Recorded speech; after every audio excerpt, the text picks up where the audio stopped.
where I strive to be is to not feel anxious opening my banking app. I would like to arrive at a place where I feel confident opening my banking app and feel comfortable looking at numbers, good or bad. When you get to my age, though, it's hard to have your life quantified in any manner whatsoever. All you hear is tick-tock, tick-tock, tick-tock. Not the app. The app's great. Does this mean you feel anxious opening the banking app? Yes, I do. Because you sort of think you know where things are. You know where things are going to be, roughly.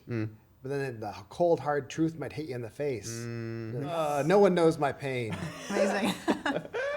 How do you define financial well-being? I think for me, it's not being afraid to talk about money with people, not being fearful of money, and not being afraid to open your banking app, see what damage you've done. Cool. And how would you define? And for me, it's not panicking when bills come in. It's not being afraid to check the mail, which is how I get my bills still, by paper. Otherwise, they don't count, right? I can't say I've ever received a bill by mail. You've never received a bill by mail? No. Yeah, I've never gone into a branch to pay a bill or...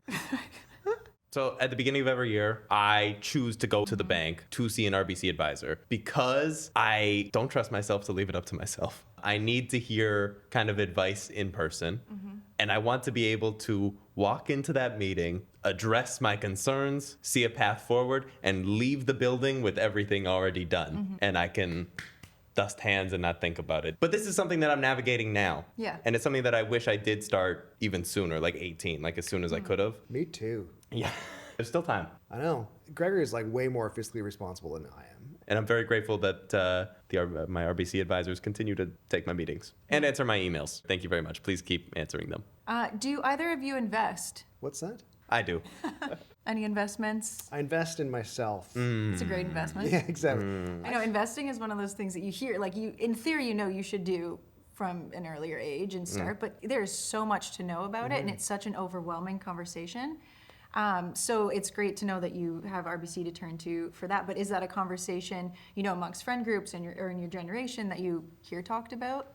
More now, and again, it's like as I'm getting older, I think even like 5 years ago, if one of our friends brought to our friend group, they were like, what did you invest your TFSA in? It'd be like, boo, get out of here, scram, nerd. And now it's like, oh yeah, we're looking to start a career. This is an important thing to talk about, and there is interest in that, in talking about it. The really intimidating thing, at least for me, when I was starting, is I'm jumping into a world where I don't know much about it, and there's so much to know, and also just in the general investing, there's so many different directions you can take it in, and you hear a lot of well, I'm doing this and I'm doing this, and it's like, well, what makes sense for me in my situation and how much risk and stuff I want to take on. Yeah, I think as someone who started social media when they were in their 40s, I feel like it's never too late to start anything. Exactly. So, yeah. Exactly. Investing's like the same, right? Is it the same? I don't... As many costumes involved? I mean, social media has definitely made it way more I think that's one of the only reasons that me and my friends are at least conscious of these things. Yeah. So I just want to thank you both for being so open and vulnerable and sharing your experiences, your emotion when it comes to finances and money and what you've learned along the way and learned from each other. It's been very informative, great conversation. So thank you for your time. I have learned quite a bit even just talking about this today. All sounds very grown up. I can't wait to grow up. Next year. Next year. Next year's the year. Next year. Exactly, yeah. That's your year.